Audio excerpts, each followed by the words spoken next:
اللہ تعالیٰ کیا فرماتے ہیں؟ ثم ان علینا بیانہ، ہماری ذمہ داری ہے کہ اس قرآن کی تفسیر بھی آپ کو سکھائیں گے۔ اب سوال یہ پیدا ہوتا ہے کہ بھئی قرآن عربی میں اترا، نبی کریم صلی اللہ علیہ وسلم افصح العرب، آپ کو کیا پتہ نہیں تھا کہ اس کے کیا معنی ہے اس لفظ کے، اور اس لفظ کے مفہوم سے کیا آپ واقف نہیں تھے؟ سب جانتے تھے، لیکن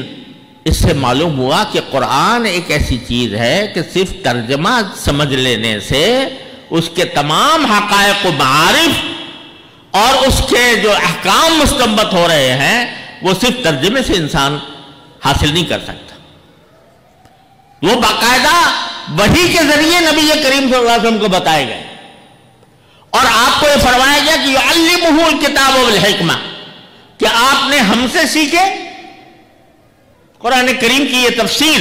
ہم سے سیکھی، ان علینا بیانہ، ہماری ذمہ داری تھی،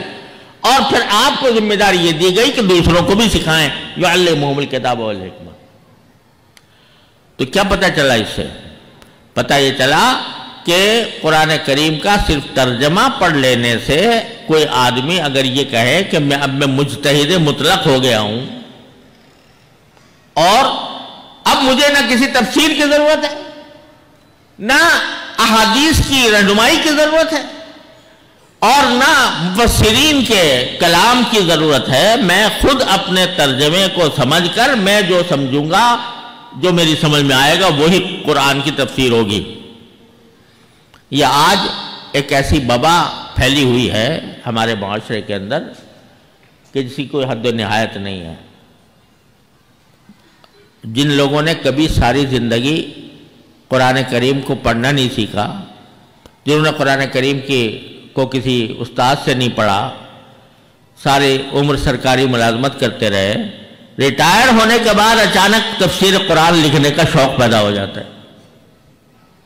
کہ بھئی اب میں قرآن کی تفسیر لکھوں گا۔ بھئی تم نے کوئی عربی جانتے ہو؟ کہ نہیں، عربی کی ضرورت نہیں ہے، اردو میں ترجمہ چھپے ہوئے ہیں اور انگریزی میں چھپے ہوئے ہیں، تو اس سے ہم خود معنی نکال لیں گے اور اس سے خود کریں گے۔ چنانچہ اس کے بعد وہ اجتہاد کے منصب پر پہنچ جاتے ہیں کہ جو مولوی ملا جو پڑھاتا رہا ہے، یہ تو لوگوں کو اس نے مقید کر دیا، محدود کر دیا، اور اب ہم آئے ہیں اس ماڈرن تفسیر کے ساتھ کہ جو آج کے ماڈرن انسان کی ضروریات کو سمجھے اور اس کے مطابق قرآن کی تفسیر کرے۔ ایک نہیں دسیوں لوگ جو ہیں وہ یہ دعوے کر رہے ہیں، اور جن کی خواہشات نفس کی ان میں تکمیل ہوتی ہے ان کی تفسیر میں، وہ ان کے دیوانے ہیں کہ بھئی یہ جو تفسیر کر رہا ہے یہ جو ماڈرن دور کے لحاظ سے بڑی شاندار ہے اور اس میں بڑی سہولت ہے، اور مولوی ملاؤں نے تو دین کو محدود کر کے ایک دائرے کے اندر محدود کر دیا ہے، ہر چیز کو حرام کہہ دیتے ہیں، ہر چیز کو ناجائز کہہ دیتے ہیں، کسی کو مکروہ کہہ دیا، کسی کو حرام کہہ دیا۔ اب یہ آئے ہیں مفسر اعظم کہ جو قرآن کو آج سمجھے ہیں، 1400 سال میں نہیں سمجھا گیا، یہ نئے سمجھے ہیں اور ان کے پیچھے چلنا چاہیے۔ میرے بھائیوں، اس قسم کے نعرے ہر دور میں ہوئے ہیں۔ یہ ابھی آپ نے جو صحیح بخاری کی آخری باب پڑھا ہے نا، کتاب التوحید، اس کا ایک نام ہے کتاب الرد علی الجہمیہ، اس میں آپ نے پڑھا ہوگا معتزلہ کا رد ہے، جہمیہ کا رد ہے، کرامیہ کا رد ہے، قدریہ کا رد ہے، جبریہ کا رد ہے، جتنے یہ بڑے بڑے فرقے پیدا ہوئے تھے، ان کا طوطی بولتا تھا اپنے زمانے میں، اور لوگ دیوانے تھے، یہ عقل کی بات کرتے ہیں، اور باقی جو ہیں جو سلف صالحین کے طریقے پر چلے آ رہے تھے وہ کہتے جی یہ مولوی ملا ہے، ان کو عقل نہیں، ان کو سمجھ نہیں، یہ قرآن کی عقلی تعویل نہیں کرتے، عقلی معنی نہیں بیان کرتے، یہ عقل سے دور ہے، ہم لائے ہیں عقل کی باتیں۔ وہ یہ فرقے تھے، اور ان کا طوطی بولتا تھا، ان کا ڈنکا بجتا تھا، ان کی حکومت قائم ہو گئی تھی، اور وہ لوگوں کے اوپر ظلم و ستم ڈھاتی تھی، جو ان کی بات نہیں مانتا تھا اس پر کوڑے برساتی تھی۔ لیکن آج کہیں نام سنتے ہو آپ؟ کسی کو ذرا پوچھو کسی سے، جانتے ہو معتزلہ کیا تھے؟ کسی کے ذہن میں اس کا نام ہے؟ جہمیہ کیا تھے؟ کرامیہ کیا تھے؟ اور جبریہ اور قدریہ کیا تھے؟ اور تو اور بہت سے ہمارے طالب علموں کو بھی نہیں پتا ہوگا، جب تک دور حدیث نہیں پہنچتے یا علم کلام تک نہیں پہنچتے تو کسی کو پتا بھی نہیں ہوتا۔ وہ نظریات سارے تاریخ کے اوراق میں دفن ہو گئے، نہ آج کوئی معتزلہ ملتا ہے، نہ جہمیہ ملتا ہے، نہ کرامیہ ملتا ہے، نہ معتزلہ ملتا ہے۔ یہ آج جو لوگ قرآن کریم کی تفسیر اپنی عقل کی بنیاد پر اور نبی کریم صلی اللہ علیہ وسلم کی تعلیمات کی روشنی کے بغیر جو یہ تفسیریں کر رہے ہیں، جن کا ڈنکا بج رہا ہے بعض لوگوں کے اندر، الحمدللہ جمہور امت میں نہیں، لیکن بہت سے نوجوان، بہت سے لوگ سمجھتے ہیں بھئی اس میں ہماری خواہشات کی تسکین ہو رہی ہے، لہذا ان کے پیچھے چلتے ہیں، تو اس کے نتیجے میں لوگ ڈنکا بج رہا ہے۔ جس کو سنو جی وہ بڑے مؤثر تحریریں ہیں، بڑی مؤثر تقریریں ہیں، لوگ پیچھے پیچھے جا رہے ہیں۔ خوب سمجھ لو کہ ایسے بہت سے مفسرین آئے ہیں، ایسے بہت سے نئے متجددین آئے ہیں، تاریخ ہماری بھری ہوئی ہے، لیکن کچھ عرصے تک ان کا ڈنکا بجتا ہے، پھر وہ ایسے غائب ہوتے ہیں صفحہ ہستی سے کہ ان کا نام صرف تاریخ میں محفوظ رہ جاتا ہے۔ اما الزبد فیذهب جفاء واما ما ينفع الناس فیمکث فی الارض۔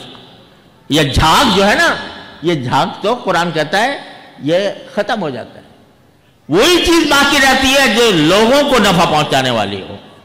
فیمکث فی الارض، وہ اللہ تعالیٰ کے حکم سے باقی رہتی ہے۔ لہذا 1400 سال کی تاریخ دیکھ لیجئے، کتنے فرقے آپ کو نظر آئیں گے، لیکن اگر کوئی باقی رہا تو ما انا علیہ واصحابی، یعنی نبی کریم سرور دو عالم اور حضور اقدس صلی اللہ علیہ وسلم کے صحابہ۔ یہ اللہ تبارک و تعالیٰ کا ایک نظام ہے، اور یہ ایک آزمائش بھی ہے کہ کون ہے جو میرے پیغمبر اور اس پیغمبر کے اصحاب کے پیچھے چلتا ہے، اور کون ہے جو اپنی خواہشات نفس کے پیچھے چلتا ہے۔ یہ آزمائش ہے۔ اس آزمائش میں ہم لوگ ابھی پورے نہیں اتر رہے، اس کی وجہ سے ہر جگہ ہماری پٹائی ہو رہی، ہر جگہ ہماری پٹائی ہے۔ اگر ہم نے قرآن کو سینے سے اس طرح لگایا ہوتا جس طرح نبی کریم صلی اللہ علیہ وسلم کے اصحاب نے لگایا تھا، تو پھر یہ کیا اللہ تعالیٰ کا یہ دعویٰ معاذ اللہ جھوٹا تھا کہ ان تنصروا اللہ ینصرکم ویثبت اقدامکم، یا هو الذی ارسل رسولہ بالہدی ودین الحق لیظہرہ علی الدین کلہ، کیا یہ جھوٹا تھا؟ والعیاذ باللہ، یہ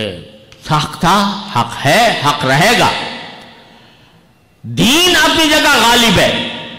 اس کو کوئی مغلوب نہیں کر سکتا، لیکن ہم مغلوب ہو جاتے ہیں، دین کو چھوڑ کر ہو جاتے ہیں، سنت کو چھوڑ کر ہو جاتے ہیں۔